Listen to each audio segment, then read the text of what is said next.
Welcome to Tales from the Bridge. This is another episode of Interview Highlights. We hope that you enjoy the little bits that we chose from these wonderful authors. If you haven't heard the entire interview by any of these, go back and check our list of episodes and you'll find a full interview there. As usual, if you have not rated the show or let us know what you think of the show, we would love to hear from you. You can email us. You can check out our website, talesfromthebridge.com. Lots to do there. Lots more to come from Tales from the Bridge. We've got some interviews lined up coming soon and some more film and book episodes coming out. Again, thank you for joining us. Let's make our way over to the bridge.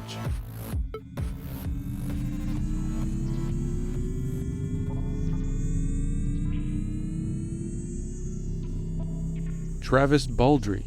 So initially the book was a joke.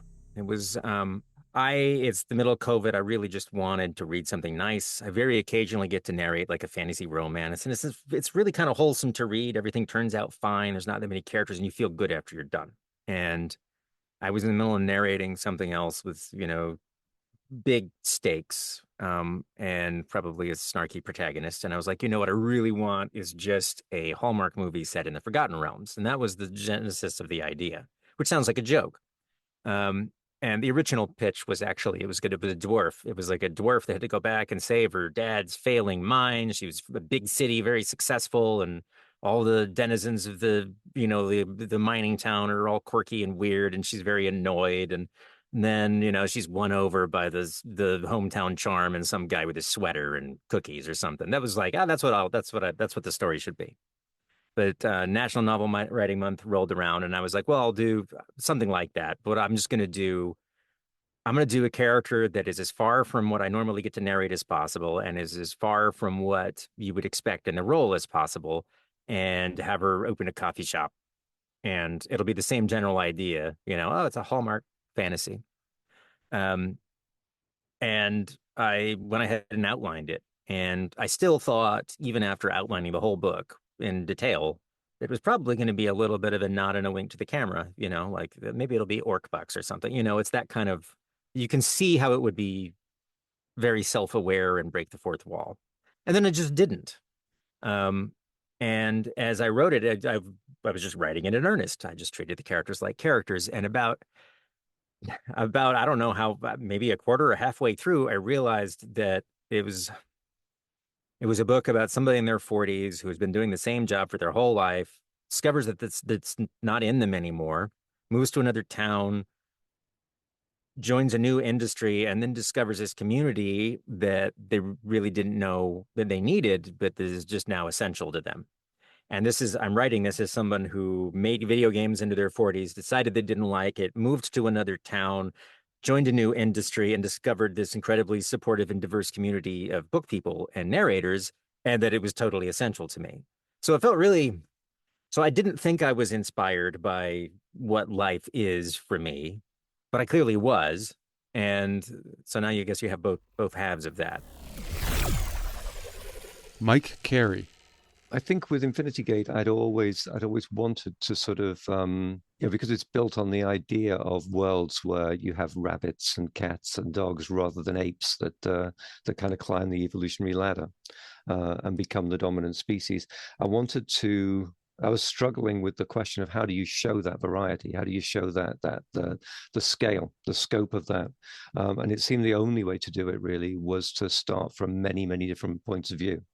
And to gradually build to the point of intersection, the point where all of those narratives cross. And again, I had a discussion about that with my editors, and they were worried. I mean, Paz doesn't come in until I think like 200 pages or so into the novel. It's a very, very delayed introduction for a character who ends up being, arguably the core of everything, the fulcrum of the way the story plays out.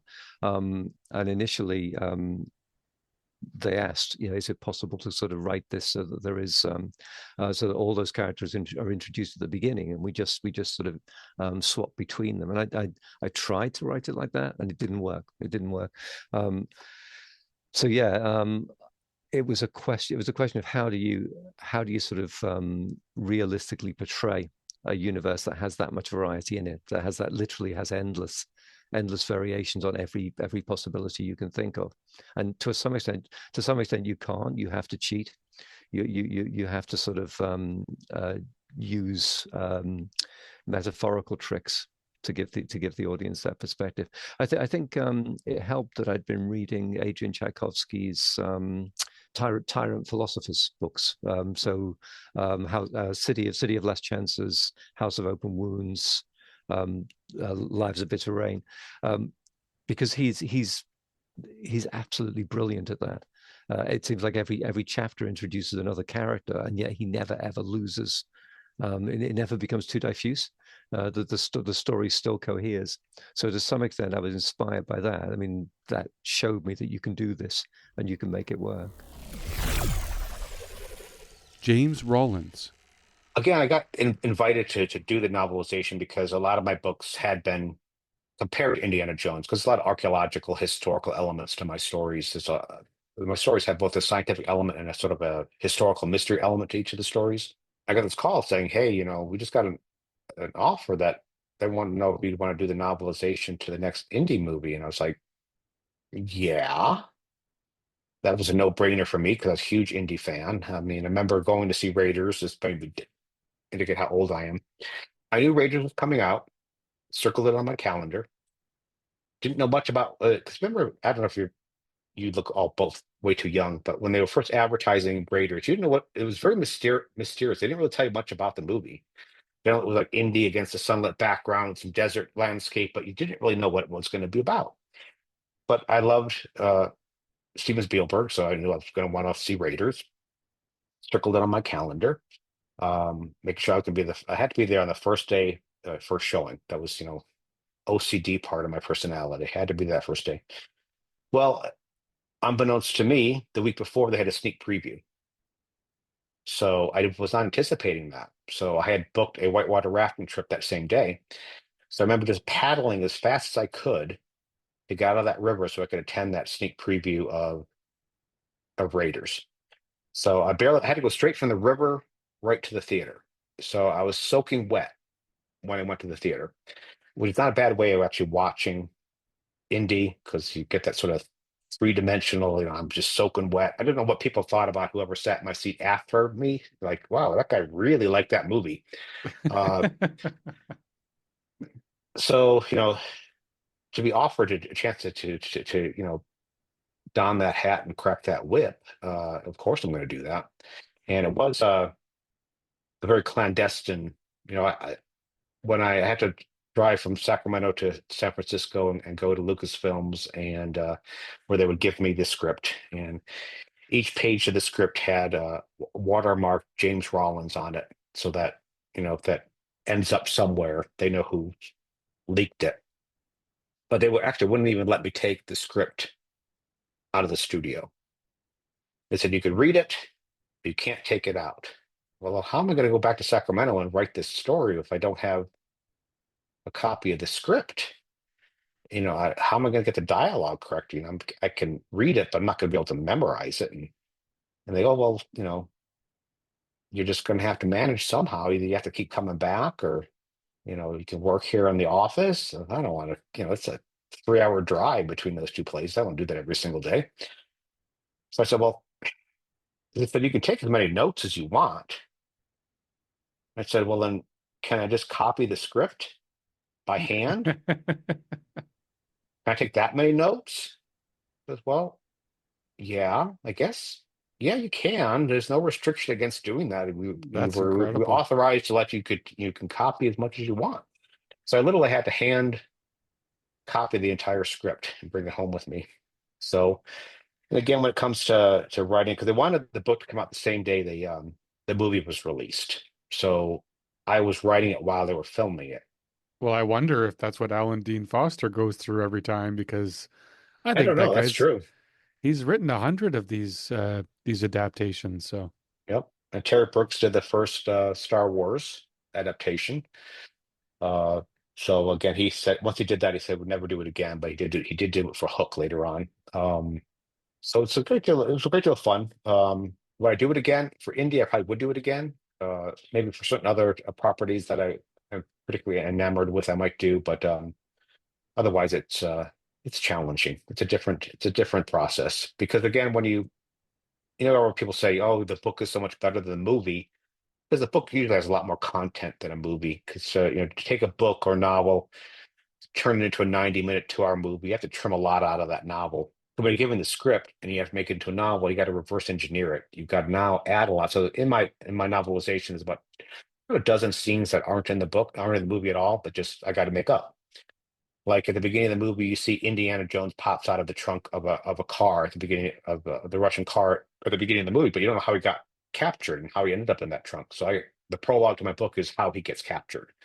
So I got to just make that up myself and just add to the mythos, just from my own imagination. Claire North. I think there is validity in asking the questions of if you're doing very specifically a retelling or something that's leaning very strongly into the myth, a bit like my editor asking the question, what is your intention? With the Penelope trilogy, there was a very clear intention to me, which is Penelope only exists in these stories as a woman crying in the background. That doesn't make any sense. She was a solo queen for 20 years in a land ravaged by piracy, war, and decay. Like, that seems interesting. That's a fun story. And I've not encountered many places where you could reasonably say this is a society run by women. Men exist. Men are in many ways a threat, but it's women in charge for a logical but also historically contextual reason. And that I think is very interesting and not something that the traditional myths explore unless they're exploring Clytemnestra and how all women with power go mad and must be stabbed. So there was a clear intention with that, but I think there is a danger of being a bit casual about engaging with myths and going, oh, I really liked the story of Odin. Let's do one of those. And again, I think the question is, what is your intention there? What are you bringing from that myth, from that story that is new and interesting and relevant? All cultures are always retelling their stories. They're always retelling their myths. It's why we constantly stage new productions of Hamlet. But when you do, you'd like to ask, why now? What is it that this says to us now? The interest is not necessarily that dead white men told this story. The interest is, how does this relate to us now? And in that sense, I think that the myth market, the retelling market is very, very saturated. Some of it's absolutely brilliant. Some of it you're reading going, it is unclear to me what you are adding to us. What are you adding to us today?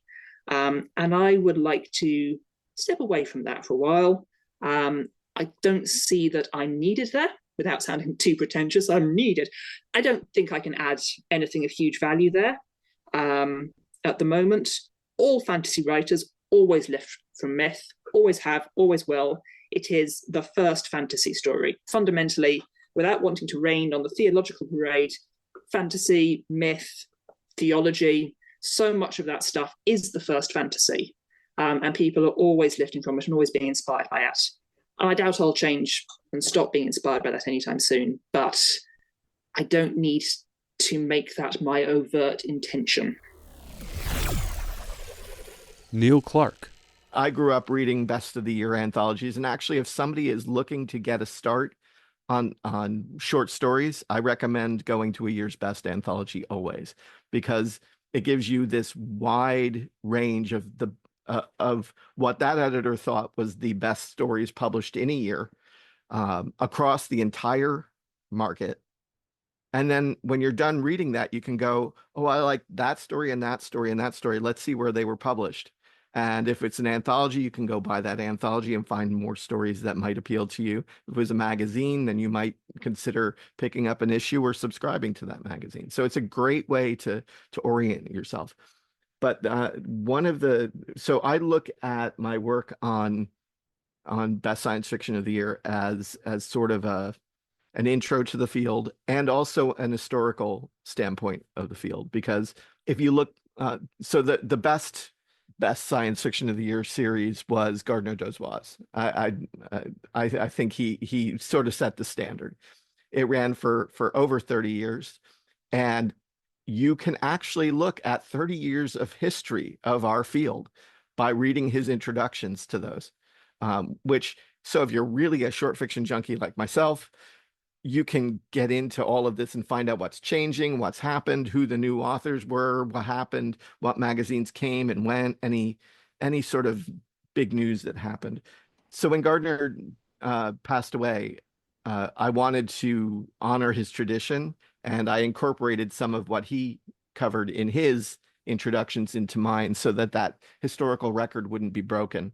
And it's not the same. It's my twist on it, but it's nice that I feel something of a responsibility, particularly as the only large best of the year anthology still going, to fill that gap.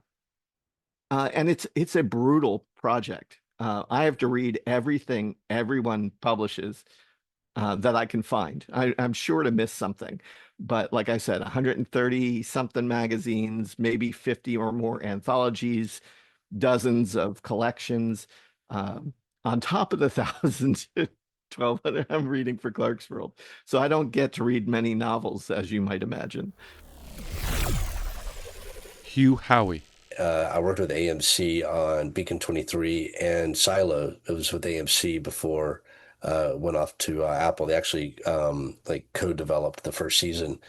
And we were on a phone call one day, and they were like, what else have you got? And I was working on this novel idea, and I just told them the elevator pitch for the novel, and they were like, we'll take it.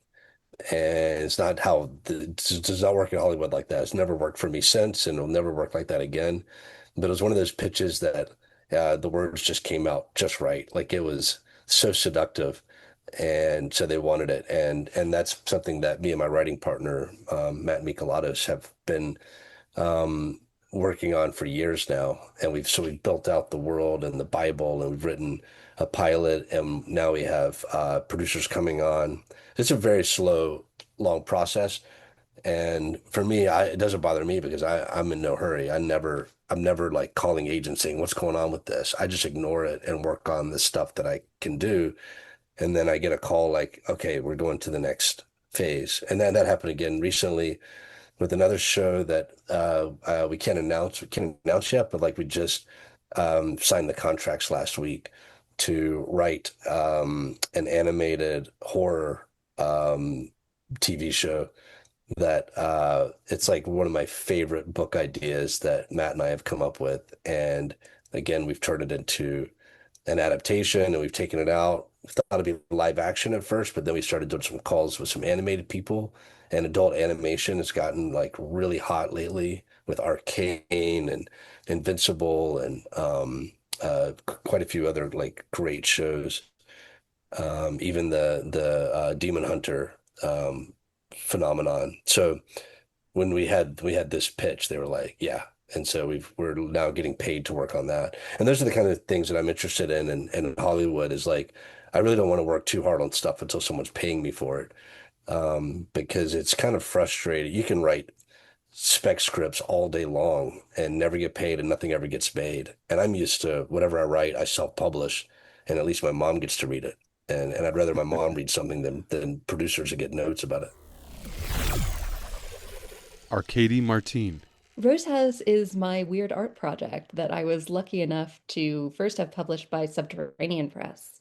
And then people really liked it, and it became very difficult to get a hold of. And my publisher at Tor basically got the rights to do a re-release, which I was incredibly happy about. It is near future sci-fi, and it is a sort of meditation on deserts and horror and artificial intelligence, kind of, and mostly architecture and urban planning, and like haunted houses. So you could describe it like in marketing terms as a science fiction locked room horror mystery set in an AI haunted house in the desert of California. And all that is true.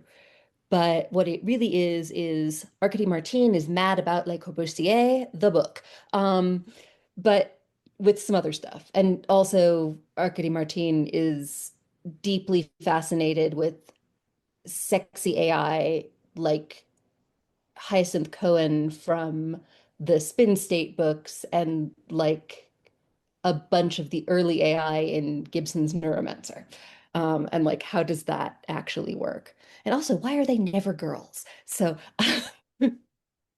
so all of that goes into Rose House. That, and I decided to do a kind of scary riff on The Haunting of Hill House. Scary for me, I mean, because to approach Shirley Jackson and one of Shirley Jackson's true masterpieces and think, oh, I could add to that maybe is a little bit, well, I really hope people like it.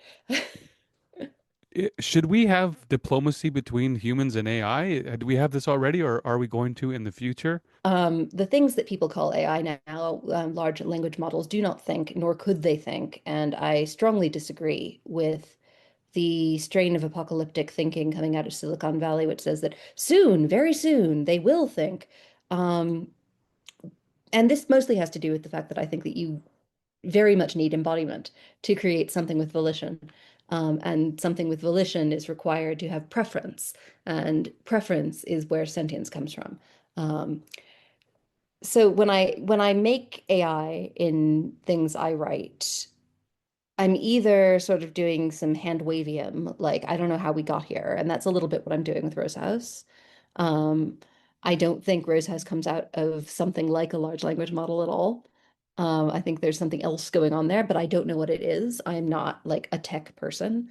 But more importantly for Rose House, I'm not actually interested in the technology that produced it, her, whatever.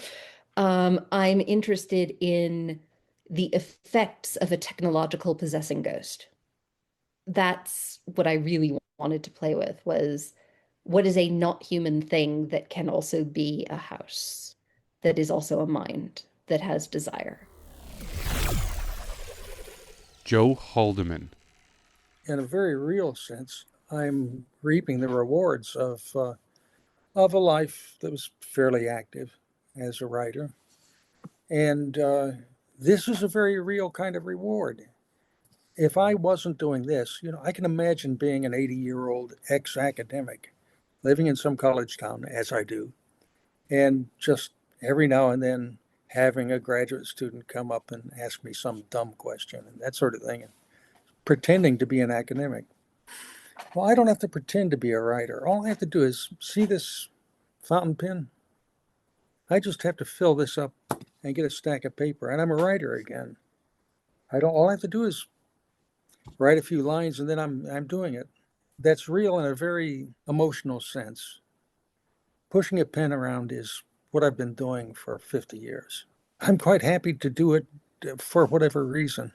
I think the mechanical part of the job with a typewriter or a fountain pen are extremely rewarding, and you can't gainsay that. This is why I do it. It's not the books that the publishers make a dime or two off of. It's the stack of paper that I deface with the fountain pen. Todd A. Thompson.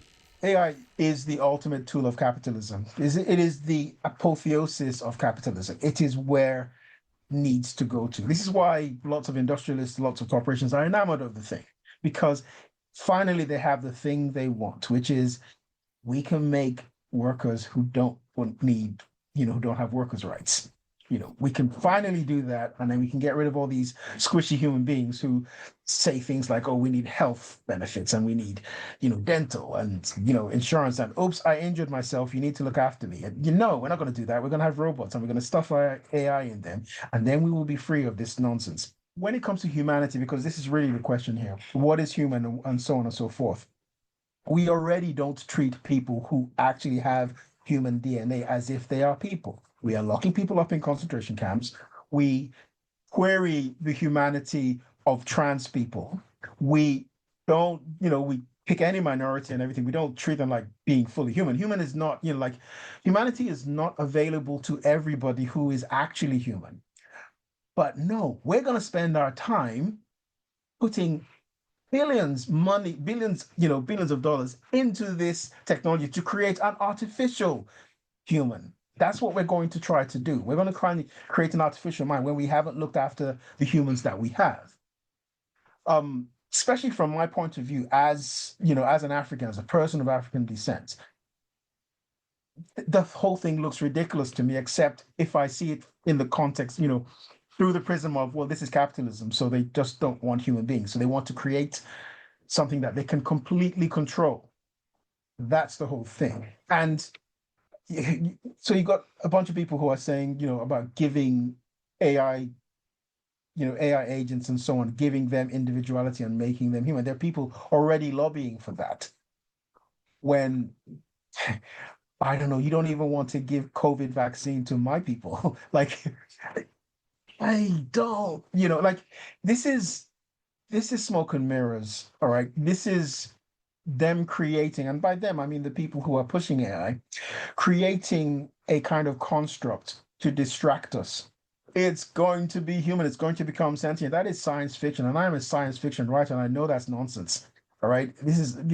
I know it's nonsense. Apart from the fact that I looked into AI myself because of when I was writing Far From the Light of Heaven. I didn't want to write a novel that depended on tropes of science fiction, because you can sit down, and if you've read enough science fiction, you can probably write a good facsimile of a science fiction novel by just saying, okay, I'll take this trope and faster than light travel and so on and so forth. You could do that. What I wanted to do, like my own primary research, well, not primary because I'm not doing the research myself, but I wanted to actually read what existed about AI and all of that. Because prior to doing that research, prior to writing that book, I thought, yeah, if they keep working on this thing, there will be artificial general intelligence pretty soon. When I did the study, I realized that no, there's not going to be artificial general intelligence anytime soon. But that's what they sell to the public, the idea that, look, it can do this now. Imagine what it can do in 6 months. And then when it's 6 months, imagine what we'll do in 6 months. And it's not going to happen. Like, there's several reasons why it's not going to happen. But that doesn't matter because people invest emotionally. So they invest.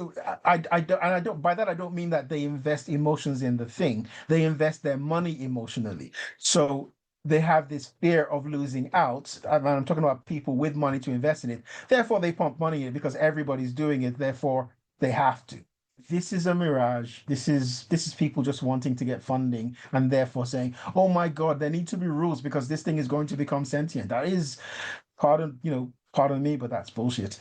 It's not becoming sentient. It's not, we're not close to artificial general intelligence. That this is just smoke and mirrors. This is because we interact with Chat GPT and it seems to be talking back at us. So the way people try to distinguish between alive and not alive, it's not very complicated. This thing is reflecting back on us signs of being alive, but it's not alive. And the idea of whether they have souls or sentience or intelligence is bullshit. It's junk science. It's junk science. But I do recognize that these kinds of discussions need to get into the public domain because people need to understand that just because it can mimic I think it was 2 weeks ago, one of these AI shields was saying how either Claude or something was showing signs of anxiety. This is bullshit. This is bullshit. I remember, I think at the time, I think I did a post on Blue Sky saying that, look, in order to be anxious, you have to be self-aware. You need an amygdala and you need an autonomic nervous system, which your Claude does not have and cannot have. But what it can do is use the same terms that a human being would use if a human being were anxious. That doesn't mean it's anxious. That just means it can copy language. That's what, this is nonsense. But it's serious nonsense because at least 2/3 of the world appear to be enamored of it. Chris Hadfield. Fundamentally, you get to choose most of the things that you do. You got some compulsory stuff you got to do every day, and everybody does. You've got to take care of business. You got to, depending what stage of life you're at, that business will be different things: school or work or taking care of a loved one or whatever. You got compulsories every day, and I sort of think of it like a figure skater. Elvis Stoico or somebody. where they've got the compulsories, right? You got to do the compulsories, and nobody even watches the compulsories because they're kind of boring. But that's what the judges are really, you got to have all those skills or you don't get to be a world-class figure skater. But every day I also notice that I have freestyle, and everybody does. You got all your compulsories, you got to take care of business, but you get some freestyle. And that's where the really great figure skating happens, right? That's where everything get put, and they take chances and they try crazy stuff, and that's where the real beautiful part of competition is. And so I ask people and myself more than anybody to think about what is my compulsory every day? What are my freestyles? And how much of my life is just being eaten up by bad minute by minute decision making? You know, how much of my 24 hours a day am I wasting just because I'm not recognizing that that's the freedom that I have, you know? And so I try and be really deliberate with my time, really thoughtful of how I apportion my time, how I allocate my day. You know, I set an alarm every day, and I exercise in the morning, and I think about what I'm going to eat, because if you actually want to have a long and productive life, you get to choose what you put in your mouth. And it's easy just to go, you know, just this once, you know, but and once in a while you don't want to, you're not a robot, but at the same time, taking responsibility for the small decisions in your life is hugely empowering, but only if they're in pursuit of some sort of goal. And I think everybody should have really powerful and compelling dreams of, if my life goes perfectly. It hasn't gone perfectly so far, that's for sure. But if my life went perfectly from this moment on, what might happen? What could happen? And that's when then, like, and it doesn't have to matter to anybody else. Maybe there's some fascination or some place or something or someone or something that is really important to you. And then recognize that within yourself, and then give that, and figuratively put it up on the wall in front of you. These are like the 25 things that I really value, or that are important, and that I hope happen in my life. And then, what am I doing today to change who I am, to move my life closer to those things? And I've got my compulsories all day long, but what am I going to do with my freestyle today in order to nudge my life a little bit closer? And if you want something to change, almost always you have to change yourself.